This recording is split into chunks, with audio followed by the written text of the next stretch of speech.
ஞானானந்தமயம் தெய்வம் நிர்மலஸ்படிகாகிருதியும் ஆதாரம் சர்வ வித்யானாம் ஹயக்ரீவம் பாஸ்மகே. நமஸ்காரம். நேயர்கள் அனைவருக்கும் அஸ்ட்ரோ கேஎஸ் ஐயங்காரின் பணிவான நமஸ்காரங்கள். வார பலன் 8/4/2024 14/4/2024 வரலும் உண்டான வாரத்திற்கு என்ன பலன்கள் மேஷம் முதல் மீனம் வரைன்னு பார்க்கலாம். அதற்கு முன்னாடி இந்த வாரத்தினுடைய கோல்சாரம் என்ன, இந்த வாரத்தில் வரும் விசேஷ நாட்கள் என்ன, அதற்கு பிறகு இந்த வாரத்தில் எந்தெந்த ராசிக்காரர்களுக்கு சந்திராசிரமம்னு பார்ப்போம். முதல்ல இந்த வாரத்தினுடைய கோல்சாரம் அப்படின்னு எடுக்கும்போது காலபுருஷ தத்துவத்தின் முதல் ராசியான மேஷ ராசியில் குரு பகவானும், 6ஆம் இடம்னு சொல்லக்கூடிய கன்னியில் கேதுவும், 11ஆம் இடம் அப்படின்னு சொல்லக்கூடிய கும்பத்தில் சனி மற்றும் செவ்வாய், மீனத்தில் சுக்கிரன், சூரியன், புதன் மற்றும் ராகு, 4 கிரகங்கள். இந்த வாரத்தில் ஆகக்கூடிய பெயர்ச்சிகள் அப்படின்னு பார்த்தாலேயானால் சூரிய பகவான் இந்த வாரம் 14ஆம் தேதி, அதாவது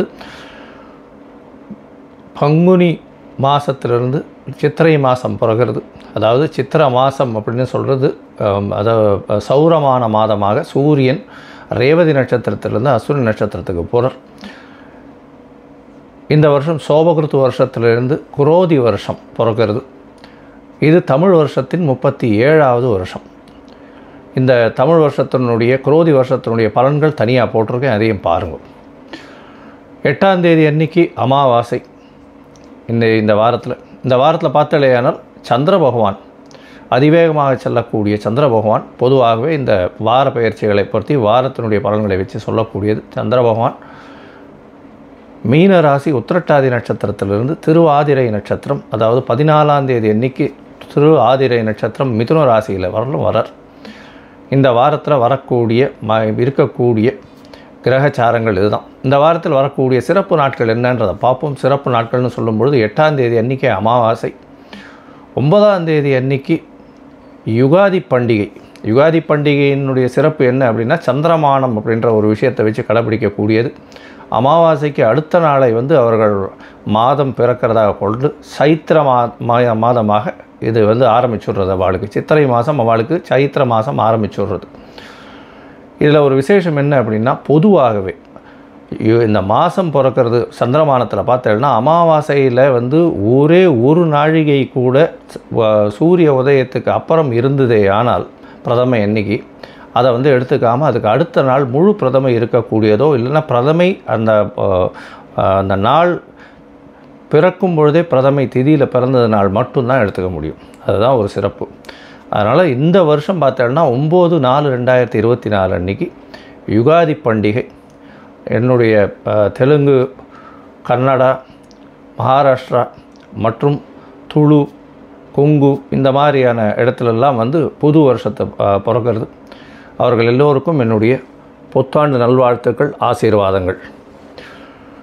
இந்த வாரம் பார்த்தாலேயானால் 12ஆம் தேதி அன்னைக்கு சதுர்த்தி, வளர்பிறை சதுர்த்தி, அதாவது சுக்லபக்ஷ சதுர்த்தி, 4ஆம் நாள், அதாவது அமாவாசையிலிருந்து வளர்பிறையில் 4ஆவது நாள். இந்த வளர்பிறை சதுர்த்தியில் என்ன அப்படின்னா வளர் சதுர்த்தின்னு பேர். அதாவது தேய்பிறையில் சங்கடஹர சதுர்த்தி, இது சங்கர்ஷண சதுர்த்தி அப்படின்னு சொல்லக்கூடியது. இந்த வளர்பிறை சதுர்த்தியில் என்ன அப்படின்னா விநாயக பெருமான்கிட்ட போய் நம்ம பொழுது சேவிச்சுட்டு நம்மளுக்கு வேணும் என்பதை கேட்டோமேயானால் வரம் கொடுக்கக்கூடிய வர சதுர்த்தி அப்படின்னு சொல்லக்கூடியது. வளர்பிறையில் வரக்கூடியது வர சதுர்த்தி. 9 பிரதட்சணம் விநாயக பெருமானை பண்ணுறதும், 9 தரம் தோப்பு கரணம் போடுறதும், அருகம்பில், அதை தவிர ஒரு தேங்காய் உடைச்சிட்டு வர்றதன் மூலியமாக உங்களுடைய தடைகள் அனைத்தும் நீங்கி நீங்கள் கேட்ட வரங்கள் அனைத்தும் கிடைக்கக்கூடும். படிக்கக்கூடிய மாணவர்களுக்கு கண்டிப்பாக இந்த வர சதுர்த்தி அன்றைக்கி போய் சேவிச்சுட்டு வந்துட்டீங்க அப்படின்னா கண்டிப்பாக உங்களுடைய எக்ஸாமில் நல்ல ரிசல்ட் கிடைக்கக்கூடும். காம்படிட்டிவ் எக்ஸாம்லாம் நல்லபடியாக பண்ணக்கூடிய வாய்ப்புகள் நிச்சயமாக உண்டு. இந்த வாரத்தில் பார்த்தோம்னா 14ஆம் தேதி சூரிய பகவான் ரேவதி நட்சத்திரத்திலிருந்து அஸ்வினி நட்சத்திரத்துக்கு போகிறார். சித்திரை மாதம், தமிழ் மாதம் பிறக்கிறது சித்திரை மாதம். நம்ம சௌரமானம் அப்படின்றத வச்சு சூரிய பகவான் ஒரு ராசியிலிருந்து அடுத்த ராசிக்கு செல்லக்கூடியதை வச்சு சொல்கிறோம். இந்த சௌரமான மாதங்களை வச்சு தான் நம்ம பலன்களை சொல்லிட்டுருக்கோம். சூரிய பகவான் குருவோடு சேர்ந்து சஞ்சாரம் மேஷ ராசியில் போய் இருக்கார். 14ஆம் தேதி தமிழ் வருஷ பிறப்பு அப்படின்றத சொல்கிறோம், குரோதி வருஷம். இந்த யுகாதியில் பார்த்தீங்கன்னா தெலுங்கு வருஷம் அப்படின்னு சொல்லக்கூடியது இந்த மாதிரி இந்த வேப்பம்பூ, மாங்காய், புளிப்பு, இனிப்பு எல்லா வகையான இதுவும் வச்சு பச்சடி பண்ணுவாங்க. அது வந்து ரொம்ப விசேஷம். அதாவது யுகாதி பச்சடின்னே பேர் அதுக்கு, ரொம்ப விசேஷமானது. இந்த வாரம் இந்தந்த விசேஷ நாட்கள் வருது. இதற்கு பிறகு இந்த வாரத்தில் வரக்கூடிய சந்திராஷ்டம ராசிகள் என்னென்னு பார்த்தேடையானால் சிம்மம், கன்னி, துலாம், விருச்சிகம் இந்த 4 ராசிக்காரர்களுக்கு சந்திராஷ்டம். அதனால் உங்களுடைய ராசிக்கு 8ஆம் இடத்தில் சந்திர பகவான் மறையும் பொழுது மதி மயங்கக்கூடும். ஏன்னா சந்திர பகவான் மதிகாரகன், மயங்கக்கூடும். அதனால் தவறான முடிவுகள் எடுக்கக்கூடும். வெளியூர் வழிமான பிரயாணம் வேண்டாம்னு சொல்கிறோம். ஒருவேளை எடுக்க வேண்டி இருந்ததே ஆனால் சந்திர பகவானுக்கு உண்டான எளிய பரிகாரம் அப்படின்னு சொல்லக்கூடிய உங்களால் முடிஞ்ச ஒரு 1/2 டம்ளர் பால் கொண்டு போய் அருகில் இருக்கக்கூடிய சிவன் கோயிலில் கொடுத்துட்டு போகிறது மூலியமாக சந்திராஷ்டமத்தின் தாக்கம் குறையும். சரி, இந்த வாரம் மேஷம் முதல் மீனம் வரை எப்படி இருக்குதுன்னு பார்ப்போம். 8/4/2024 14/4/2024 வரலையும் உண்டான நாட்களில் என்னுடைய மொபைல் நம்பர் கீழே ஸ்க்ராலிங்கில் போயிட்டுருக்கு. உங்களுக்கு அஸ்ட்ராலஜிக்கல் கன்சல்ட் தேவைப்பட்டதுன்னா எனக்கு ஃபோன் பண்ணுங்க. உங்களுடைய date, time, place of birth, உங்களுடைய நேம் அண்டு பேரண்ட்ஸ் நேம் கொடுத்தீங்கன்னா உங்களுடைய சார்ட்டு போட்டு சந்தி இருக்கான்றதை முதல்ல பார்த்துட்டு, அதாவது நட்சத்திரம், ராசி, லக்னம், நட்சத்திர பாத சந்தி இதெல்லாம் இருக்கான்றதை பார்த்துட்டு அதுக்கப்புறம் உங்களுடைய தசாபுக்தி அந்தரம் சூக்ஷ்மம் எப்படி இருக்குன்றதை பார்த்துட்டு இன்றைய கோல்சார பிரகாரம் உங்களுடைய பிரச்சனைகள் என்னன்றதுக்கு எளிய பரிகாரம் என்ன சொல்ல முடியுமோ அது சொல்கிறேன். என்னுடைய கட்டணம் என்னன்றதையும் போடுறேன். சரி, இப்போ மேஷம் முதல் மீனம் வரை 8/4/2024 முதல் 14/4/2024 வரை உண்டான நாட்களுக்கு. மேஷம், அஸ்வினி, பரணி, கிருத்திகை இந்த 3 நட்சத்திரம் 9 பாதங்களை கொண்ட ராசி. ராசியின் அதிபதி செவ்வாய் பகவான். ராசிக்கு 11ஆம் இடத்துல இருக்கிறது விசேஷம். 11ஆம் இடத்துல ராசிநாதன் இருக்கிறதன் மூலியமாக உங்களுக்கு ஒரு பெரிய ஏற்றம் கிடைக்க போகிறது. எது நினைத்தாலும் அது நடக்கக்கூடிய வாய்ப்புகள் மிகவும் அதிகம். ஏன்னா நீங்கள் நினைக்கக்கூடிய காரியங்கள், உங்களுடைய விஷன் எல்லாமே வந்து சக்ஸஸ்ஃபுல்லாக அமையக்கூடிய காலகட்டம். 11ஆம் இடத்துல சனி பகவானும் மூல திரிகோணத்தில் இருக்கிறது பெரிய விசேஷம். இதன் மூலியமாக தொழிலில் அதிகமான அபிவிருத்தி ஏற்படக்கூடிய வாய்ப்புகள் உண்டு. எதை தொட்டாலும் வெற்றி நிச்சயம் கிடைக்கக்கூடிய வாய்ப்புகள் நிச்சயமாக உண்டு. மேஷராசிக்காரர்களுக்கு திருமணத்துக்கு பார்த்து கொண்டிருந்தால் கண்டிப்பாக திருமண பாக்கியம் ஏற்படக்கூடிய வாய்ப்புகள் நிச்சயமாக உண்டு. குழந்தை பிராப்தி ஏற்படக்கூடிய வாய்ப்பும் நிச்சயமாக உண்டு. ஏன்னா இந்த வாரம் பார்த்தாலேயானால் 14ஆம் தேதி அன்றைக்கி சூரிய பகவான் உங்களுடைய ராசியிலேயே வந்து உச்சம் பெற்று போயிருக்கக்கூடிய காலகட்டம். 5ஆம் இடத்துக்கு அதிபதி உச்சம் பெறதுனால உங்களுடைய குழந்தைகள் மூலியமாக உங்களுக்கு ஒரு பெரிய பெருமை வரக்கூடிய வாய்ப்பு. அதை தவிர வந்து உங்களுக்கு பதவி, புகழ், அந்தஸ்து, கௌரவம்லாம் வரக்கூடிய வாய்ப்பு. உடல் நலத்தில் நல்ல ஒரு ஏற்றம் கிடைக்கக்கூடிய வாய்ப்பு. 12ஆம் இடத்தில் சுக்கிர பகவான் உச்சம் பெற்று இருக்கிறது பெரிய ஏற்றம். உங்களுடைய ராசிக்கு 2ஆம் அதிபதி 12இல் உச்சம் பெற்று இருக்கிறதன் மூலியமாக சுப செலவுகள் வரக்கூடிய வாய்ப்புகள் உண்டு. புத பகவான் நீச்ச பங்கம் அடைகிறது பெரிய விசேஷம். 3-6 அதிபதி நீச்ச பங்கம் அடைகிறதும் 6ஆம் இடத்தில் கேது பகவான் இருக்கிறதுனால புதிய வேலை அமையக்கூடிய, வேலை செய்கிறவர்களுக்கு புதிய வேலை கிடைக்கும், வேலையில் ப்ரமோஷன் கிடைக்கும். அதை தவிர உங்களுக்கு பார்த்தீங்கன்னா 12ஆம் இடம் வலுத்து போகிறதுனால இம்போர்ட் எக்ஸ்போர்ட் பிஸ்னஸில் பெரிய ஏற்றம் கிடைக்கக்கூடிய காலகட்டமாக இந்த வாரம் அமையிறது. இந்த வாரத்தில் பார்த்தாலேயானால் உங்களுடைய ராசிக்கு 12ஆம் இடத்தில் ராகு பகவான் இருக்கிறது. ராகுவுக்கு வீடு கொடுத்த குரு பகவான் உங்களுடைய ராசியிலே இருக்கிறதுனால செலவுகள் சுப செலவுகளாக இருக்கும். பணவரவிற்கு பஞ்சம் இருக்காது. அதை தவிர உங்களுடைய முயற்சிகள் அனைத்தும் வெற்றி பெறும். உங்களுக்கு எதிரிகள் அற்ற நிலை இருக்கக்கூடிய காலகட்டம். புதிய வேலை வாய்ப்பு கிடைக்கக்கூடிய காலகட்டம். புதுசாக கடன் வாங்கக்கூடிய வாய்ப்பு இருந்தாலும் அந்த கடனை எல்லாம் திருப்பி கட்டக்கூடிய வாய்ப்புகள் நிச்சயமாக இருக்கும். இவ்வளோ நாள் அவங்கக்கிட்ட கடனை கேட்டுட்டு இருந்தவங்க அவங்களே வந்து முன்னிருந்து கடன் கொடுக்குறேன்னு சொல்கிற அளவுக்கு வரக்கூடிய வாய்ப்புகள் நிச்சயமாக இருக்குது. உங்களுடைய ராசிக்கு 9ஆம் அதிபதினு சொல்லக்கூடிய ஒரு ராசியிலே இருக்கிறதுனால நல்ல பாக்கியங்கள் கிடைக்கக்கூடிய காலகட்டம். தந்தைக்கு உடல்நிலை நல்லபடியாக இருக்கும். தாயின் உடல்நிலையில் நல்ல ஏற்றம் இருக்கக்கூடிய காலகட்டம். படிக்கக்கூடிய மாணவர்கள் வெற்றி பெறக்கூடிய வாய்ப்புகள் நிச்சயமாக உண்டு.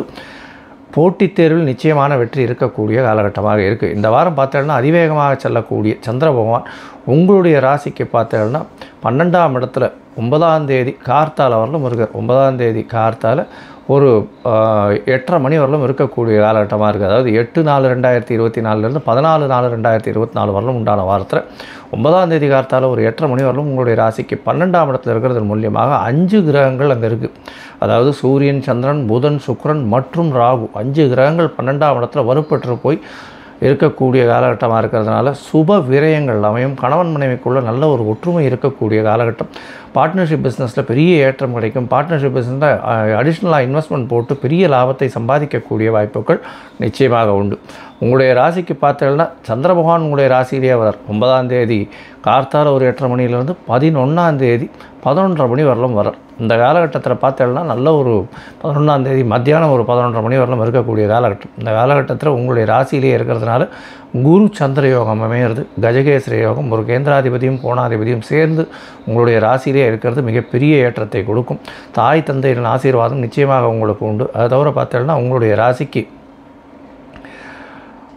குரு பகவானோடு இருக்கிறதுனால சந்திர பகவான் நல்ல ஒரு ஏற்றத்தை கிடைக்கக்கூடிய காலகட்டமாக இருக்கும். புதிய வீடு மனை வாங்கக்கூடிய பாக்கியம் நிச்சயமாக அமையக்கூடும். உங்களுடைய ராசிக்கு 2ஆம் இடத்துல சந்திர பகவான் போகிறார். அது 9ஆம் தேதி கார்த்தால் ஒரு 11:30 மணியிலேருந்து 13ஆம் தேதி சாயந்தரம் ஒரு 5:30 மணி வரலும் இருக்கக்கூடிய காலகட்டமாக இருக்குது. 13ஆம் தேதி சாயந்தரம் வரலும் 2ஆம் இடத்துல சந்திர பகவான் இருக்கார்.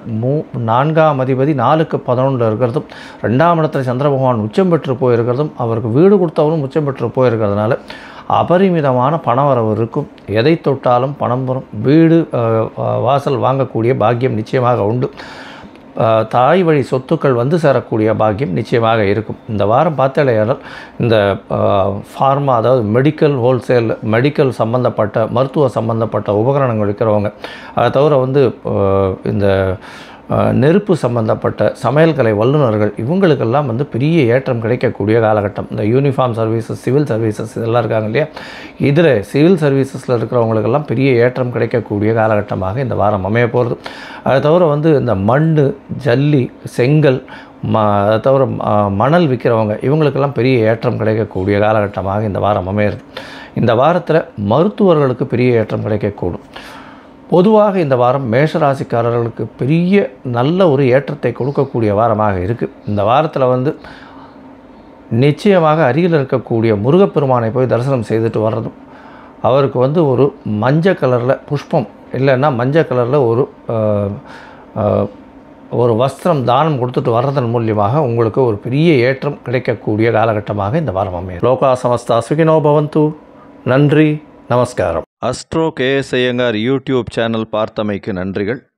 மேலும் இது போன்ற ஆன்மீக ஜோதிஷ தகவல்கள் உங்களை அடைய Astro KS Iyengar YouTube channel subscribe செய்யவும், பெல் ஐக்கானை மறக்காமல் அழுத்தவும். நன்றி, வணக்கம்.